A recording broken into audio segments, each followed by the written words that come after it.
Performer रहा है। अब सवाल ये है कि यहाँ से क्या आगे और गिरावट देखने को मिलेगी। आशीष बेदी, स्टॉक पर एक बार नजर डालेंगे। 536 पर देखिए, बात करते करते 1.25% नीचे आ गया है। क्या और प्रेशर दिखा सकता है? क्योंकि नंबर्स में ऐसे कुछ आतिशबाजी तो है ही नहीं। तो स्टॉक अगर है तो क्या निकाल दें, क्या एक शॉर्ट का ट्रेड खड़ा करें? क्या दिख रहा है आपको चार्ट पर, बताइए। जी हर्षदा मैम, अगर किसी के पास लॉन्ग है तो एक बार ज़रूर एग्जिट करने की सलाह रहेगी। शॉर्ट इस लेवल पे नहीं, क्योंकि एक बार नंबर्स का रिएक्शन है। बट स्टॉक में प्रेशर काफ़ी ज़्यादा है और हर बाउंस बैक पे एक सेलिंग इंटेंसिफाई होती हुई दिखती है। तो हमें लगता है कि जिनके पास भी अगर शॉर्ट है, लॉन्ग है, ज़रूर यहाँ पे एग्जिट कर ले। और शॉर्ट अगर करना ही है तो 534 का अगर लेवल टूटता है तो ज़रूर उसके नीचे शॉर्ट किया जा सकता है by keeping a stop loss of 537। और हमें लगता है कि उस समय जो टारगेट्स दिखेंगे वो 525 तक के दिखेंगे। तो आपकी स्क्रीन पर आप देखें HDFC लाइफ, ये थोड़ा सा आप देखें बैकफुट पे आता हुआ नंबर्स के बाद। हालांकि कुछ देर पहले एक स्पाइक आया था, बट थोड़ा सा फिजल आउट होता हुआ।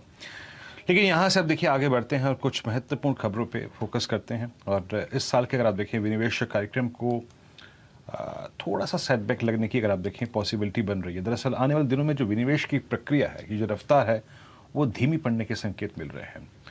क्यों हो रहा है ऐसा और एग्जैक्टली कारण क्या है, इसका बातचीत करते हैं। हमारे साथ मेरे सहयोगी लक्ष्मण रॉय और CNBC आवाज के इकोनॉमिक पॉलिसी एडिटर मौजूद हैं इस वक्त। लक्ष्मण जी, इस साल की बजट स्पीच में और बजट के बाद भी अगर आप देखें जो विनिवेश कार्यक्रम रखा गया था और जो अमाउंट डिसाइड की गई थी, सबने कहा था कि वो काफ़ी वास्तविक है और अचीवेबल है। बट क्या ये भी अमाउंट को अचीव करना मुश्किल लग रहा है अब? और क्या ये जो विनिवेश की कार्यक्रम है, जो प्रक्रिया है, जो तीव्रता थी, वो धीमी पड़ने के संकेत मिल रहे हैं? बिल्कुल आपने सही कहा कि जो लक्ष्य रखा गया था, अब स्थिति है कि उस लक्ष्य को पाना भी काफ़ी हद तक मुश्किल दिख रहा है। अभी चूंकि कारोबारी साल खत्म होने में मुझे लगता है 8 से 9 महीने बचे हैं, इसलिए मैं अभी कहना नहीं चाहता कि लक्ष्य पूरा नहीं कर पाएगी सरकार, लेकिन पूरा ना करे तो मुझे आश्चर्य नहीं होगा। इसके पीछे 2 वजह है। पहली वजह तो ये कि अब विनिवेश को लेकर के सरकार के भीतर जो अलग अलग विभागों से मैंने बातचीत की, जिसमें विनिवेश विभाग भी शामिल है, तो मुझे लगता है कि विनिवेश को लेकर अब वो आक्रामकता नहीं दिख रही है मुझे विभागों में। और इसके पीछे कई वजह है। एक तो LIC पर जिस तरीके का सरकार को थोड़ी सी निराशा हाथ लगी, तो सरकार को भी लगता है अब जल्दीबाजी में सिर्फ इस वजह से कि हमने ऐलान कर दिया विनिवेश करना है, विनिवेश ना किया जाए। और मार्केट की स्थिति को लेकर के भी सरकार को लगता है कि अगले कुछ महीनों तक इस चालू कारोबारी साल तक शायद स्थिति डवाडोल रहे, तो इसलिए इस हालात में विनिवेश ना किया जाए।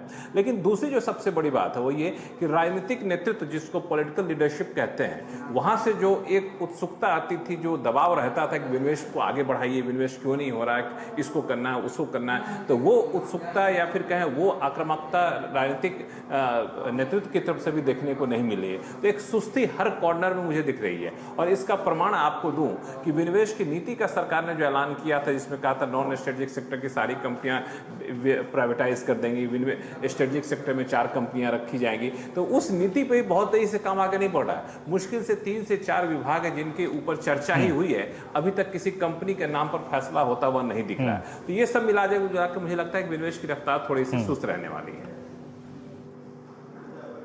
जी वाकई लक्ष्मण जी, आपने एक बात तो सही कही। आई मीन, जिन सर्कमस्टेंसेस में LIC का IPO आया, जिसकी जो टाइमिंग थी उसकी, जिस वक्त बाजार कोलैप्सिंग मोड में था, आई थिंक ये थोड़ा सा सेंटिमेंटल बैकफुट पे तो आता ही है। लेकिन लक्ष्मण जी, फिर भी अगर मैं आपसे ये पूछूं कि तर्कसंगत तरीके से, बहुत लॉजिकल वे में भी सरकार, अगर आप देखें, बहुत ही धरातल पर अपने पैर रख के आगे बढ़ती है, फिर भी किन कंपनियों का जो विनिवेश है आपको निकट भविष्य में पॉसिबल लगता है, जिसको लेके, जैसे कि आप कह रहे थे ना कि भले ही आई थिंक वो आई थिंक उत्सुकता ना हो, बट स्टिल मिनिमम केस में भी, बेस केस में भी, इन कंपनियों के विनिवेश पे सरकार आगे बढ़ जाएगी और शायद पूरा भी करके ले जाए?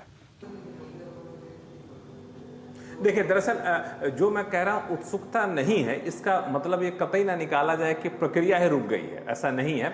उत्सुकता नहीं है, इसका मतलब नई कंपनी जो सरकार के पाइपलाइन में, विनिवेश की पाइपलाइन में जोड़नी थी, वो नई कंपनी नहीं जुड़ पा रही है। लेकिन जो मौजूदा कंपनी, जिसके विनिवेश को लेकर सरकार ने पहले फैसला ले लिया है, जिसकी प्रक्रिया आगे बढ़ गई है, मर्चेंट बैंकर, इन्वेस्टमेंट एडवाइजर, ये सब नियुक्त हो चुके हैं, उस कंपनी पर प्रक्रिया तेजी से आगे बढ़ रही है। और जो आपने पूछा निकट भविष्य में किस कंपनी पर सबसे ज़्यादा संभावना दिख रही है, तो मुझे 2 कंपनी पहले चरण में विनिवेश होती हुई दिख रही है जो प्रक्रिया के हिसाब से देखें, और सरकार विनिवेश विभाग भी इसको टारगेट करके चल रही है। उनमें से एक है BEML, दूसरा है IDBI बैंक। IDBI बैंक को लेकर अगले चंद हफ्तों में एक्सप्रेशन ऑफ इंटरेस्ट जारी किया जाना है। BEML को लेकर के डीमर्जर की प्रक्रिया अंतिम चरण में है, वो डीमर्जर होते ही सरकार विनिवेश पर तेजी से आगे बढ़ेगी। तो इस तरह से BEML IDBI पहले चरण में, उसके बाद दूसरी कंपनियों का जिक्र करें तो वहाँ पे शिपिंग कॉर्पोरेशन, कॉनकॉर जैसी कंपनियां आप देख सकते हैं। तो ये जो पाइपलाइन वाली कंपनियां हैं उस पर मुझे लगता है कि काम चल रहा है, और चालू कारोबारी साल में जिन कंपनियों का नाम मैंने लिया उनमें से कुछ कंपनियों को सरकार विनिवेश पूरा करते हुए दिखेगी। जी, ये जो एक विनिवेश जिसको लेकर काफी एक्सपेक्टेशन थी और वहां पर सरकार ने कहा इसको रीलुक करेंगे, BPCL, उसका क्या होगा? वो क्या फिर अगले साल के लिए टलेगा मामला, या फिर उस पर कुछ आगे डेवलपमेंट आ सकता है, कुछ सरप्राइज आ सकता है? मुझे नहीं लगता कोई सरप्राइज आना चाहिए, क्योंकि जो BPCL का डाइवेस्टमेंट सरकार ने पीछे लिया था उसके पीछे जो वजह थी वो तात्कालिक वजह नहीं थी। वो वजह जो थी वो एक दीर्घकालिक वजह थी, या लॉन्ग टर्म प्रॉब्लम है कि अब कंपनियां या दुनिया भर के इन्वेस्टर्स अब ऑयल एंड गैस सेक्टर में नया निवेश नहीं करना चाहते, क्योंकि ग्रीन एनर्जी की तरफ, रिन्यूएबल एनर्जी की तरफ हम आगे बढ़ रहे हैं। जब उस फॉर्मूले को देखें तो ऐसा तो नहीं है कि अचानक से फिर निवेश करना शुरू कर देंगे investors oil and gas sector में BPCL का विनिवेश कर देंगे। अब BPCL के विनिवेश को लेकर सरकार की रणनीति बदल रही है। रणनीति इस तरीके से बदल रही है कि इसके अलग अलग हिस्से करके अलग अलग हिस्से को हम विनिवेश करते हुए आगे बढ़े, लेकिन इस पूरी रणनीति को अमली जामा पहनाने में, आगे बढ़ने में लंबा वक्त लगेगा। तो मुझे चालू कारोबारी साल में BPCL के ऊपर कोई ठोस कदम उठता हुआ नहीं दिख रहा है। शुक्रिया लक्ष्मण।